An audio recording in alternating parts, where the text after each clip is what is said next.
Hi, my name is Michaela McCutcheon, and this is my second video on YouTube. I am still nervous. I don't know what it is. It's just like, but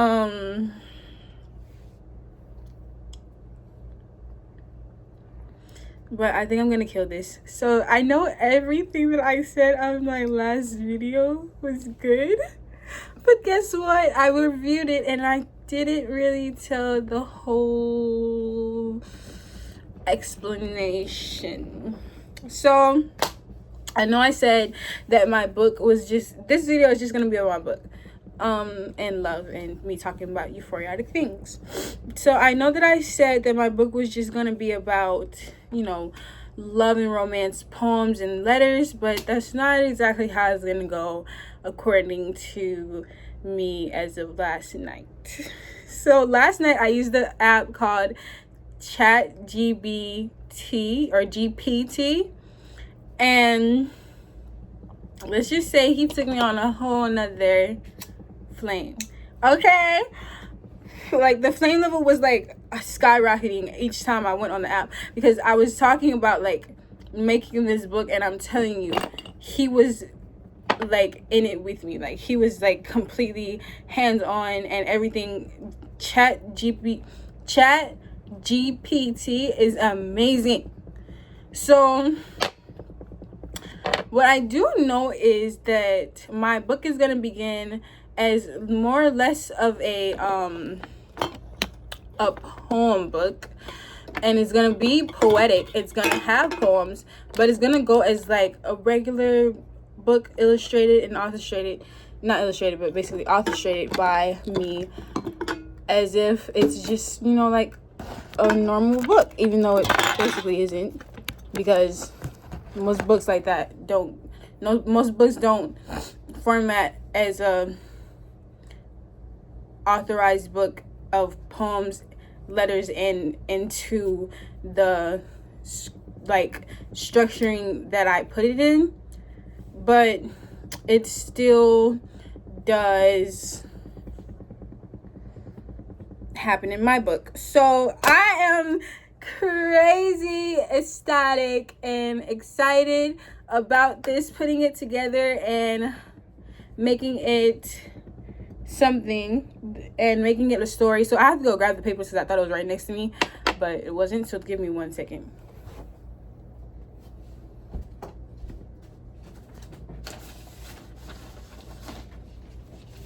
I just wanted to show you. I want to show you, like, this is what I was doing last night. All these papers and more papers that, well, all these papers I wrote on, they're for my book. And I know it doesn't look like a lot, but this is just the beginning of the process. This is only, let me count them.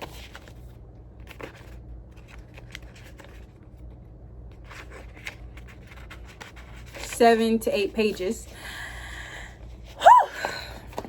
I was up all night going over and over just the idea of like how things should be, because as an author I want everything to be complete. Like I want it to be great. I want it to be structured completely, and I want it to be everything to just be great. So what I mainly want in the beginning of the book, because I wrote it down somewhere. Where did I write it down at? This is the paper. Where is the paper? I have papers everywhere right now. I'm sorry. I wrote the beginning, middle, and end. The end will be the death. And I want these videos to be more of a journey of how I made this book. And I don't want but I'm so afraid to download it like that, because I don't want anybody stealing, as I do the process, stealing the book from me and like taking my writings. Inspiration and credit, inspiration and accolades, inspiration and achievements is good, but these are not, especially when it comes to writing. So I'm just kind of scared to do that. But I think that's what I want to do, so I don't want to be scared. I just want to do it. And I feel like if I upload these videos, it's going to show proof. That will be proof. The upload will be proof itself that I was the first one to come up with the wording, and I was the first one because I published it first. And that way of, there'll be a date on it, and even time, I believe, that that says I was firsthand the person to create this. So the beginning, middle, and end. The beginning being the meeting, falling in love, the middle being them in love, and then the end being death. So I know this book is inspired by my relationship, but it's not completely going to be what exactly happened in my relationship. I have memory loss. I suffer from memory loss. So I can't really remember everything that comes with moments sometimes. But at the end of the day, that's okay, because I understand. I know that in the course of everything that happened, I can remember mainly most things, and I can take that and I can turn it into a whole fantasy. And that's so, that is just amazing how you can just use words and create a whole different world. So in this world, I'm just gonna read a little bit. I'm so scared. I'm gonna read you like the second chapter, because I feel like this is the best part. So the second chapter is called Morning of Remembrance. Not remembrance. I came up with this word that I just use all the time, and it's called memorance. So it's called memorance, but it's the word remembrance, but it's without the re. So I'm going to read it to you. In my dream last night, when I was asleep, held by him, he whispered the word Aua in my ear. I dreamed of a castle on the edge of the heavens, sitting at the ends of heaven's light. Bring me to the rest of your light, and we will dance, I heard shouted from his voice in my head. Opening my eyes, the morning sun came out to shine bright, everything alive with his scent and the fragrance of wildflowers and lilies. As the sun climbed higher in the sky, casting light everywhere around me and in the distance across the field, I saw him standing his back towards me.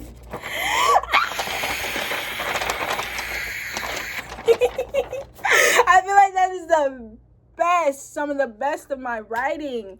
And yes, because I have memory loss, sometimes I do have to like orchestrate things in my writings a little bit differently, and then it comes back to me editing, and it takes sometimes a very long time, but sometimes I can just do it all day. And I can't always do it all day, but that's because I'm a writer and I always find a way to be able to write. So that's the second chapter. I want to read more, so I just want to get into this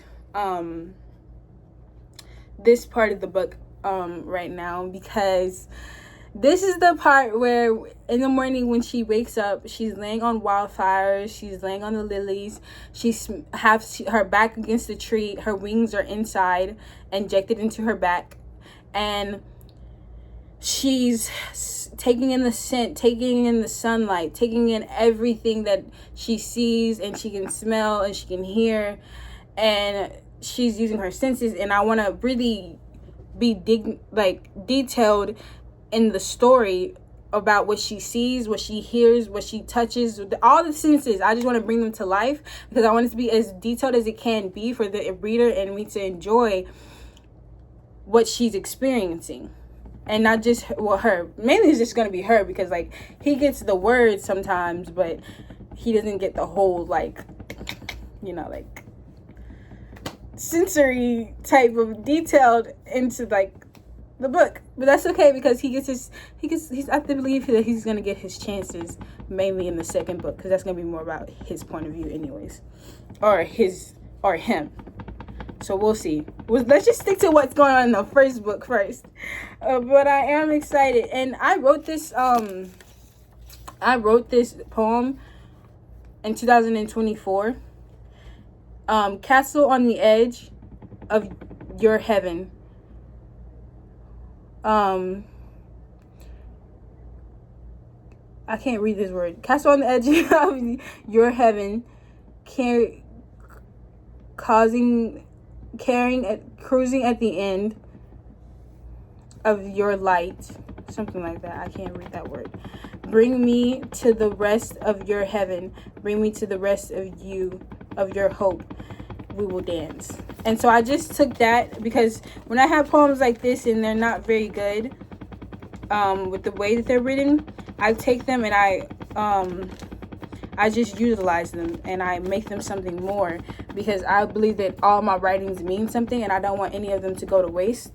So I try to make them something more. So in the first book, no name will be, as far as I know, no name will be enclosure for the angel, which is me in the book. She doesn't have like a name exactly, but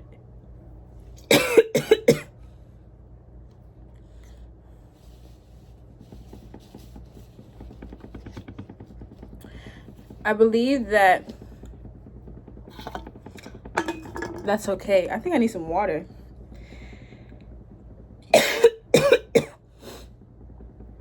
I'm about to drink this pickle juice. Literally about to drink this pickle juice.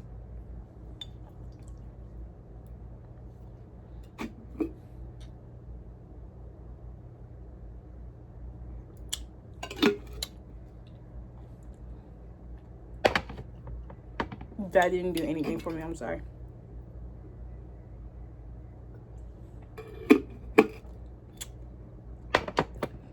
But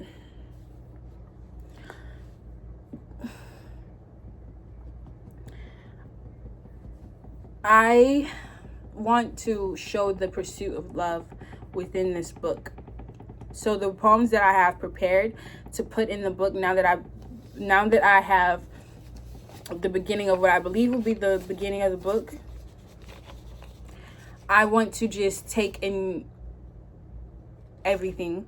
I want to utilize each poem that I've written and put it into the book as writings, and it'll still be poetic.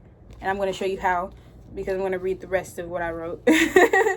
But who knows, like, all these videos will be uploaded, but this is a journey. So you have to understand, if you're going to write this, if you're going to watch this, you have to understand that as you go down on this journey with me, things will change, and my writings will change. The beginning of the book is going to change, the middle of the book might change, the end of the book might change, but at the end of the day, it's still gonna be as is at the end, when I finalize everything and it's completed and it's turned into a complete book. So in the beginning of the beginning, let's see, in the beginning of the book, this is what it says. In the stillness of the night, beneath the moon's soft glow, an angel meets the earth, her heart new and old. Lost in darkness, yet feeling whole, she waits for a presence to find her soul. In the quiet, she hears love's gentle call, a bond that transcends both time and space. In the darkness, two hearts find their place. There's souls entwined by fate's grace. In that moment, the world is complete. Two souls united, their journey starts anew. In the darkness, a spark a spark of light shines through. A symphony comes in name of love. In the hush of the night, her heart hears the call again. A voice like a violin sounding strong. It whispers truth and brings her forth until their hands intertwine. Together they become one. In his eyes, what true love shone, with nothing hidden, what could be known. In the possession of this time of passion, while I can await unknown love, unknown love. The deep black eyes I see send me into the deep forgotten past. A fire of a multitude of love burning inside his heart, taking my desire to know beginning's embrace.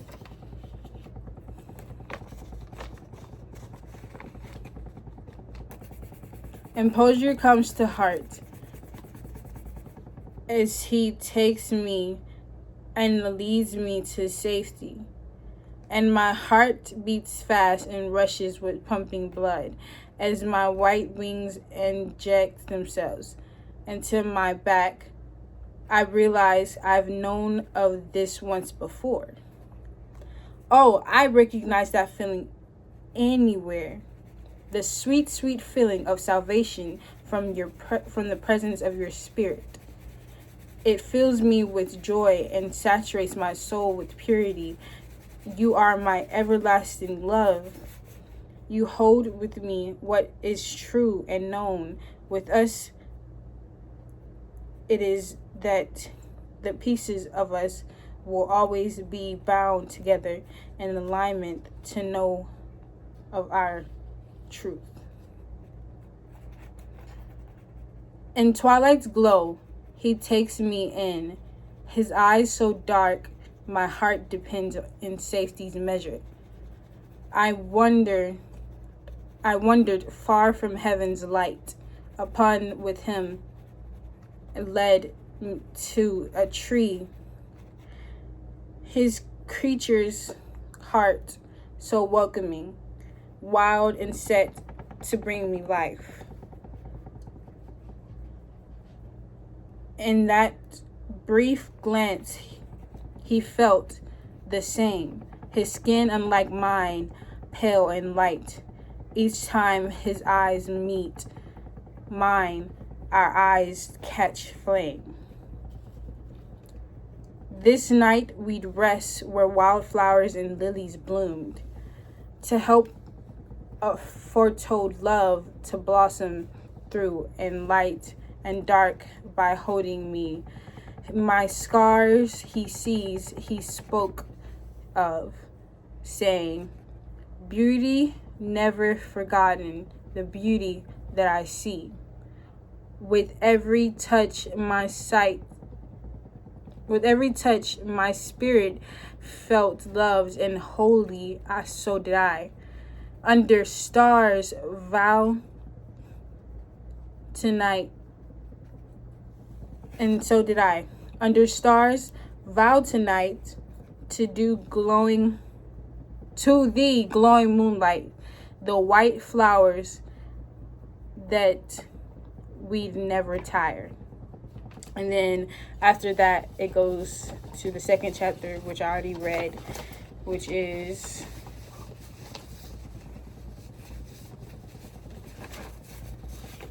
the morning of remembrance.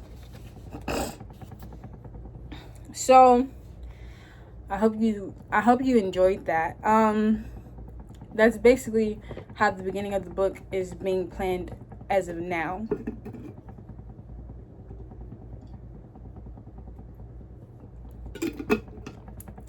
I don't know if you heard it or not because of the way I was reading, but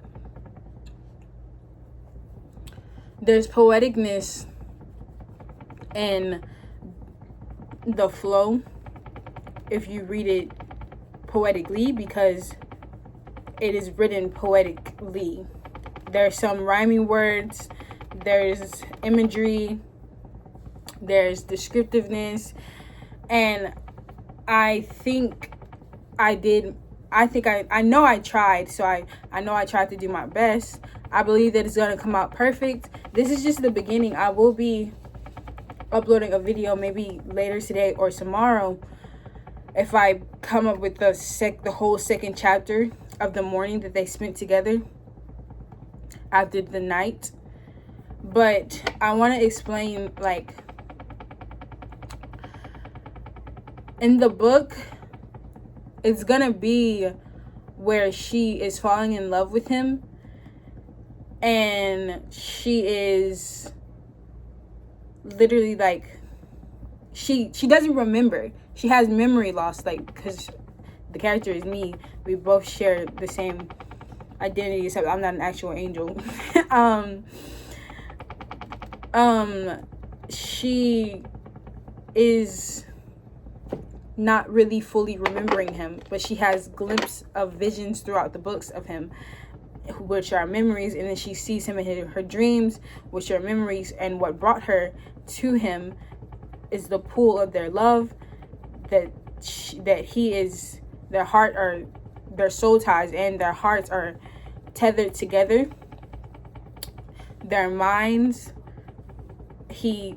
Well, I don't want to go so deep into the book, but he is a creature that I'm creating that's not a vampire, it's not a werewolf, it's not a mermaid man, it's not anything like that. I'm creating a whole new creature that no one's ever heard of, and he has the power to give visions. He has the power to be able to, because I'm a prophet and I see visions that I receive from God, so that's how I know about it originally, other than Twilight.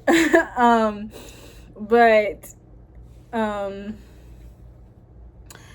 you know how Bella shows, like, the vision by, like, focusing and sending energy out of her mind to his mind, and it shows him visions? Well, he does it by touch.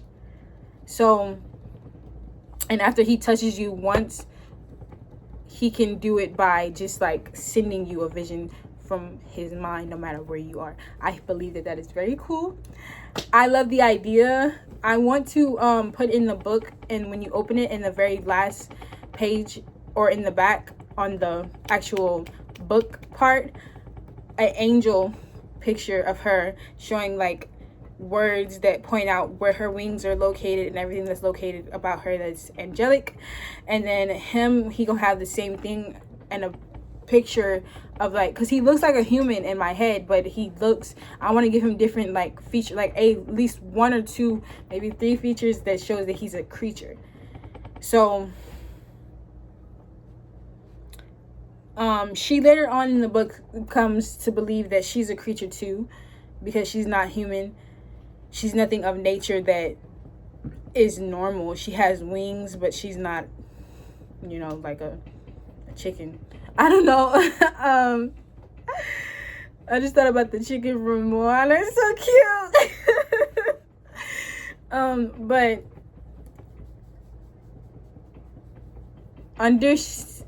so I wanted to talk about, other than the book, I wanted to talk about how understanding is love. Some people believe that understanding, the Bible says that the Bible says that in all you're getting an understanding. And when you get, so apart from that, I'm not adding to the word or taking from it. When you get from something, you're able to give to something the quality, the equalness of what you got from that. And that's a part of love. Love, when you receive an amount of love, you can give that same amount back because you've been shown that amount. And so I just wanted to say that understanding is a major factor of love, because in love, you receive and then you pour into. But in order to receive and in order to import into, you have to have understanding. Because when you love someone, that's a plane, I'm sorry. I hope you can hear me. Let me just let this plane go by.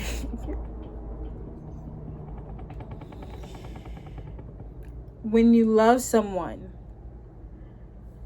you are dedicated to them.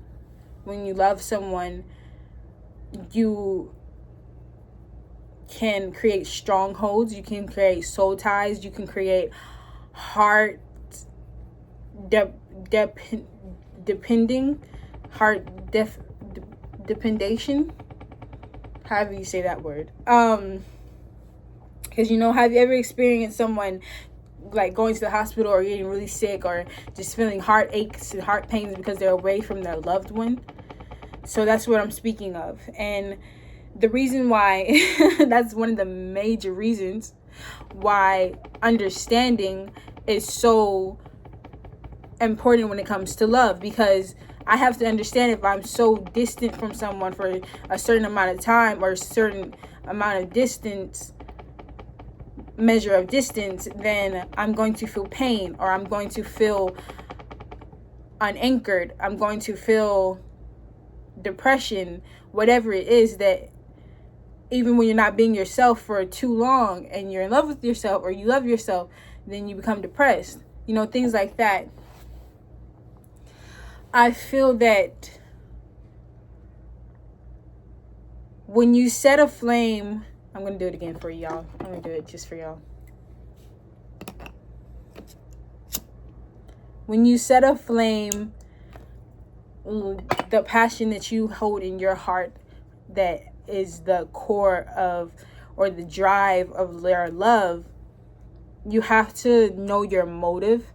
You have to know your standpoint, and you have to know your heart set.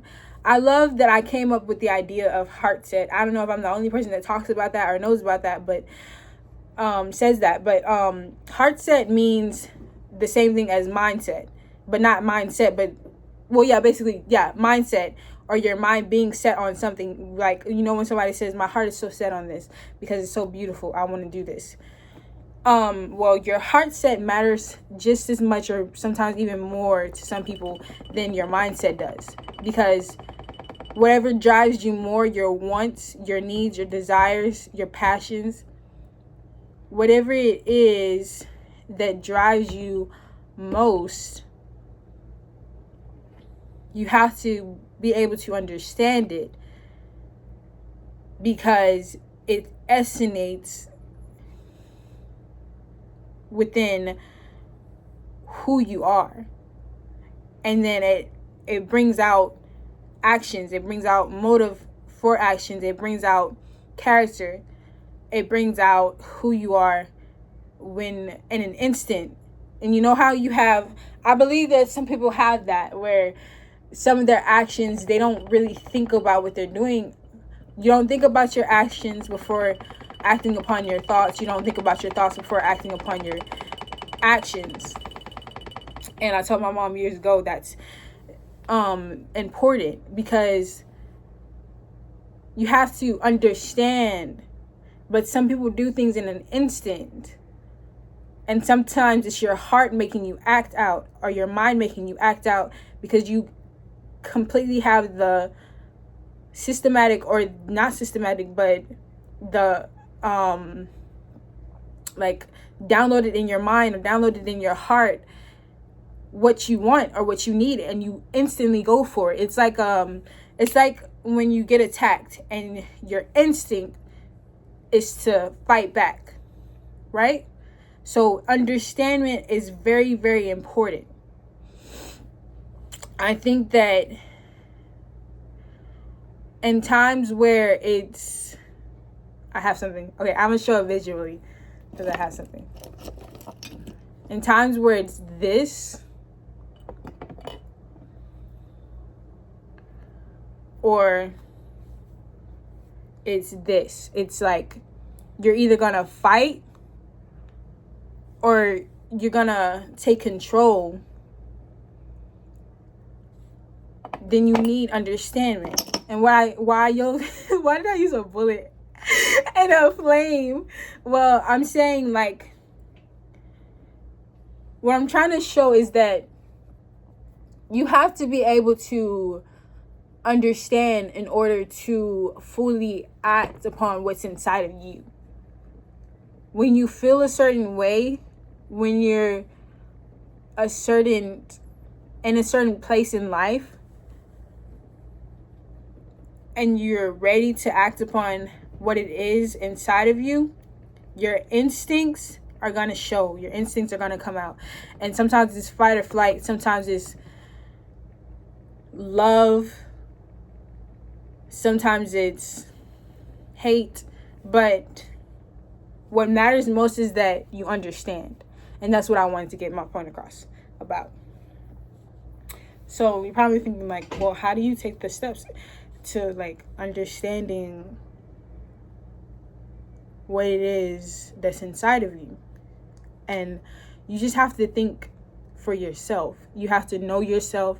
You have to know yourself by being yourself. You have to know yourself by giving yourself attention. Because a lot of people go through your days where it's like, I'm doing this constantly and I'm doing that constantly and I'm just being consistent. And consistency is good. It's always good. But are you giving yourself attention to understand yourself more? I love being the type of person to instantly know when I move from this place to that place. I know exactly what I'm going to do, how I'm going to do it, and why I'm going to do it, when I'm going to do it, because I know myself so well that it's like instantly I know in an instinct what my instinctive behavior is going to be, what my instinctive response is going to be, what my instinctive character is going to be. The words that are going to come out of my mouth is going to come out of my mouth very clearly, very not going to be mistaken at all, because I'm going to know exactly what I'm trying to say and what I'm trying to tell you. And this is important because of this is how I'm a protector. First of all, it's important because sometimes you have to use that as the line of defense. And then it's also important because you want to care for yourself. Giving yourself attention, there's nothing wrong with giving yourself attention. You want to care for yourself. You want to give yourself and provide for yourself your own needs and wants when you can't have a partner. And besides having a partner at all, you want to give yourself what you want and need. And I'm not just talking about materialistic things. I'm not just talking about taking care of yourself by having money. Because what if when you don't have it all, you have nothing because you don't even know yourself? Or what if you do have it all, but you still have nothing because you don't even know yourself? What if you have someone that knows you better than you know you, completely knows you, even if you do know you, or knows you, period, but you just don't know yourself? It's important to understand yourself. And to know yourself is to understand yourself, because if you don't understand yourself, you don't know yourself, because you don't understand. So I'm saying that because I want whoever's to see this to know that even as a 20-year-old that just turned 20, August the 23rd was my birthday, it starts off whenever you choose. It's not an age thing. It's never, understanding yourself is never an age thing. It starts off from the very beginning that you choose to know yourself. That you choose that you are the one and only thing that can be fully understanding of all and everything that you are, other than your God or your you know, who you believe in. And I love you. I love me. I love everyone. That is good. So let's get back to the book, and then we'll switch lanes, and then I'm ending the video. So what is this character? Who is this character? Why is this character? So this character is an angel in this book, The Dark. She is a lover, and she is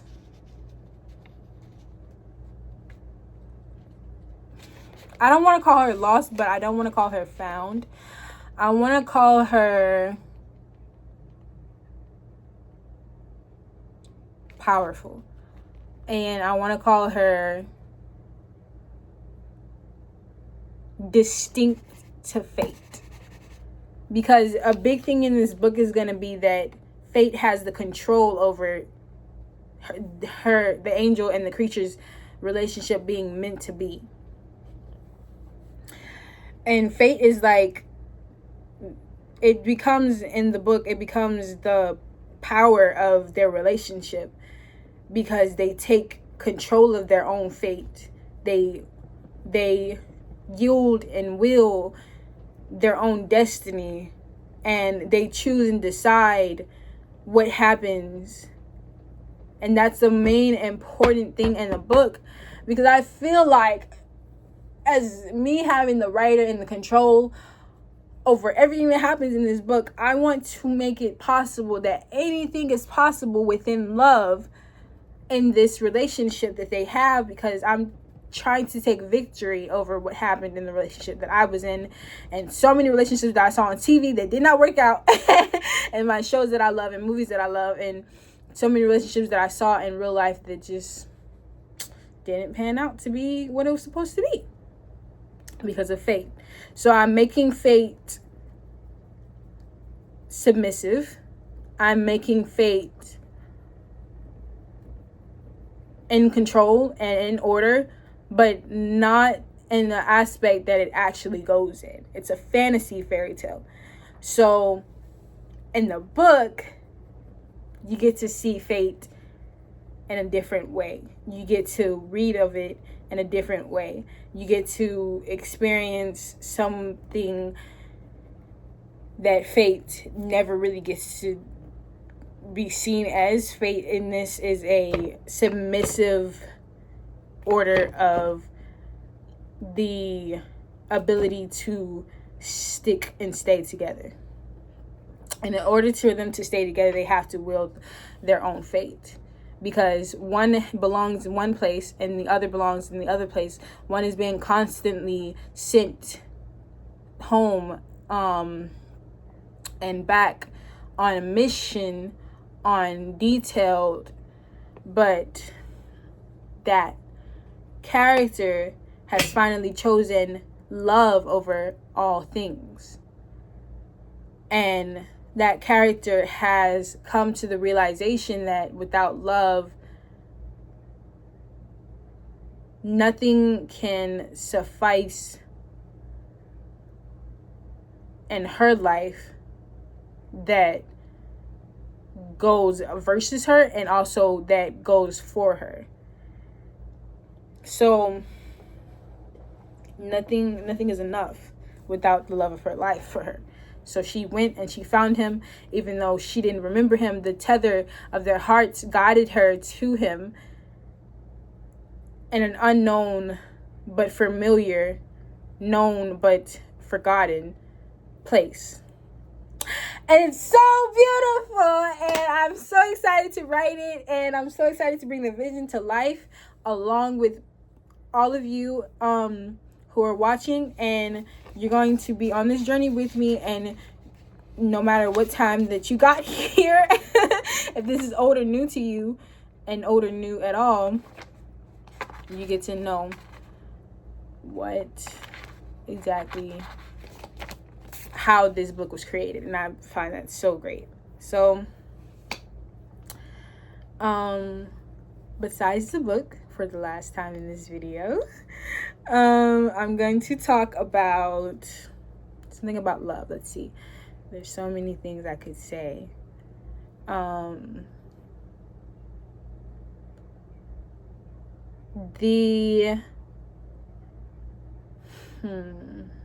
Let me see.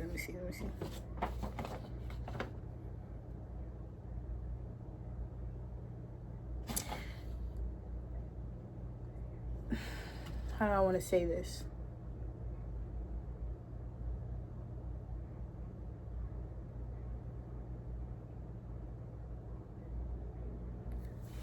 The acknowledgement. No, let me see.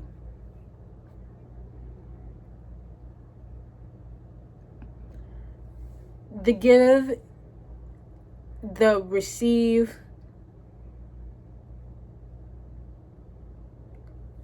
the give and the receive, the give and the take of love has to do with everything that is of you. When you love someone, I said this in my other video, when you love someone, you want to truly give yourself away, because when you're in love with someone, you want to allow them to have you completely. And so it comes with the good of you, but it also comes with all the other things that are bad, because no one is completely perfect in the aspect of they're all good. The Bible says, well, I'm not gonna say what the Bible says, but I will say, I don't believe that anyone can be all good other than God. I don't believe that anyone can be completely out throughout their whole entire life good versus being anything other than good. So you have to show yourself. You have to be yourself. You have to know yourself. You have to allow yourself, and you have to give yourself away. You have to get yourself away. And when I say get yourself away, this is what I mean. I mean receiving what that person creates you to be, that you will allow, whether it's good or bad, that you will allow. And that's another reason why that falls into why understanding is so important and so good, and such a good essence of love. I want to say that no matter what you've done, everything that you've done matters. I know some people wait, some of the things I did doesn't matter.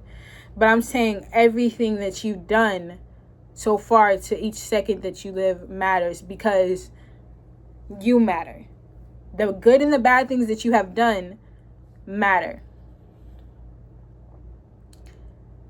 Not just because of growth and change,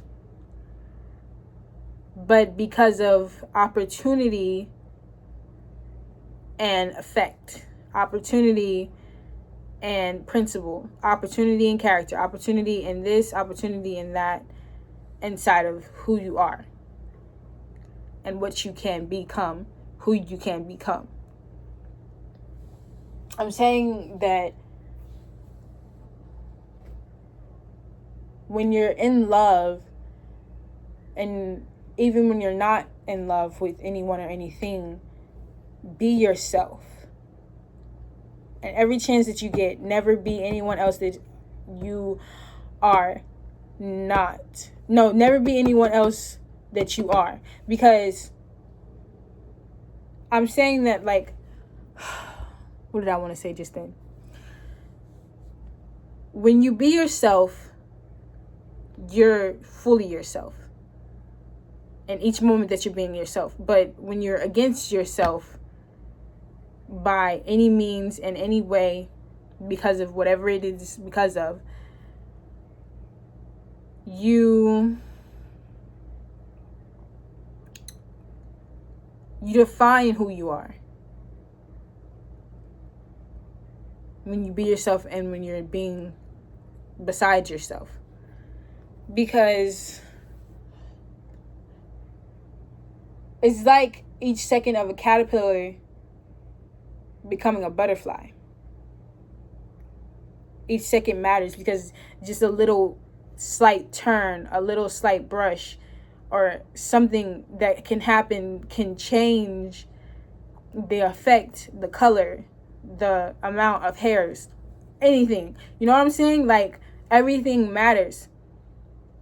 Everything comes to an aspect of who you are, like who I am. Who am I? Everything goes down to that aspect, because at the end of the day, you can like choose to do something, and that choice has an effect as it did a cause. And so it's going to make you, it's going to define you, or it's going to present you in a different way, in the same way, or in a consistent cause and effect.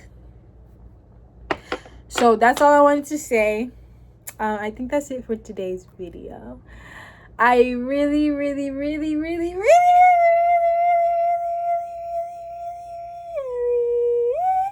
hope that you loved this video, and I hope that you come back for more, because I will be downloading every freaking thing about this book and about what I have to say.